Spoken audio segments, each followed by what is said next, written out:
Life is so enormous that it has no meaning. If there was a meaning, the moment you found the meaning, it would be over.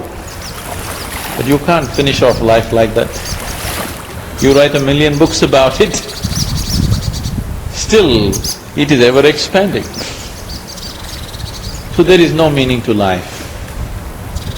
Meaning, very rudimentary minds in the world are always trying to explain life off as this or that.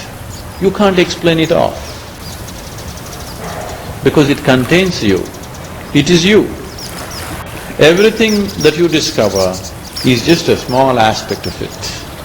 Whatever meanings you give it to, whatever definitions you give it to, are just your notions about it. Life is far beyond meaning. Life is beyond meaning. And that's why it's so beautiful.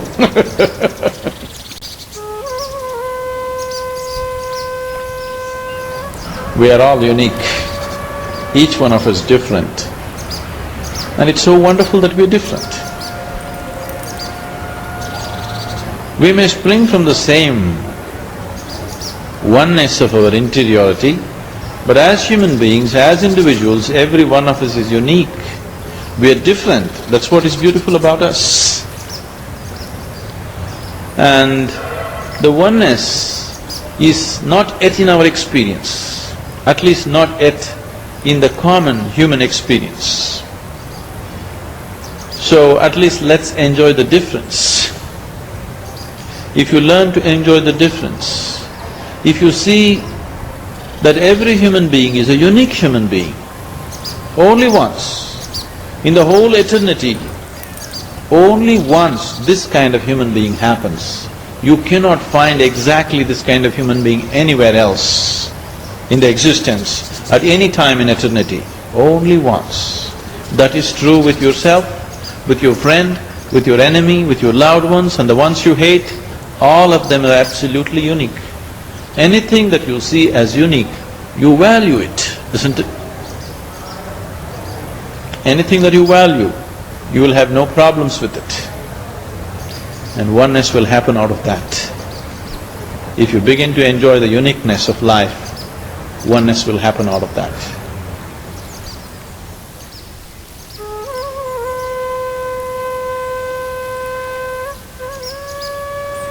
The fear is simply because you are not living with life, you are living in your mind. Your fear is always about what's going to happen next. That means your fear is always about that which does not exist. If your fear is about the non-existent, your fear is 100% imaginary. If you're suffering the non-existential, we call that insanity. So, people may be in just socially accepted levels of insanity, but if you're afraid or if you're suffering anything which does not exist, it amounts to insanity, isn't it?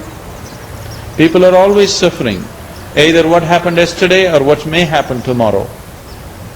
So your suffering is always about that which does not exist, simply because you're not rooted in reality. You're always rooted in your mind. Mind is, one part of it is memory, another part of it is imagination. Both of them are in one way imagination, because both of them don't exist right now. You're lost in your imagination, that's the basis of your fear. If you were rooted in reality, there would be no fear.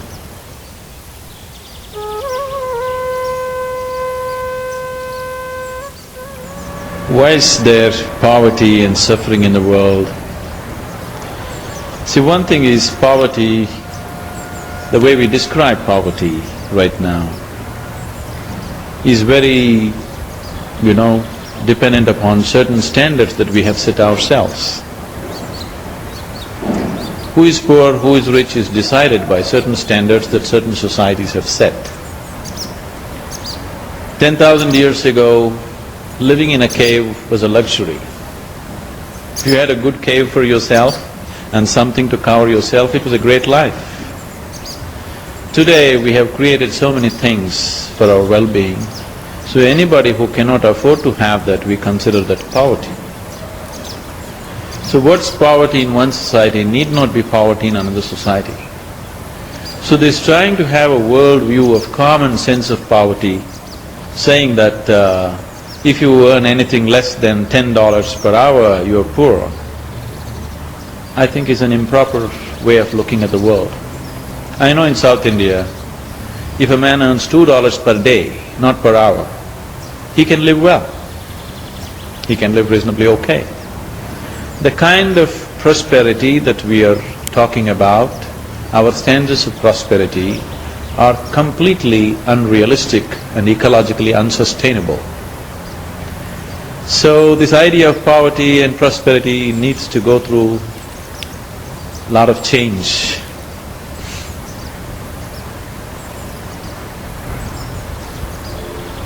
I come from a culture where people have chosen many times, not now, many times to be consciously poor, by choice. This is a culture where kings have chosen to walk as beggars.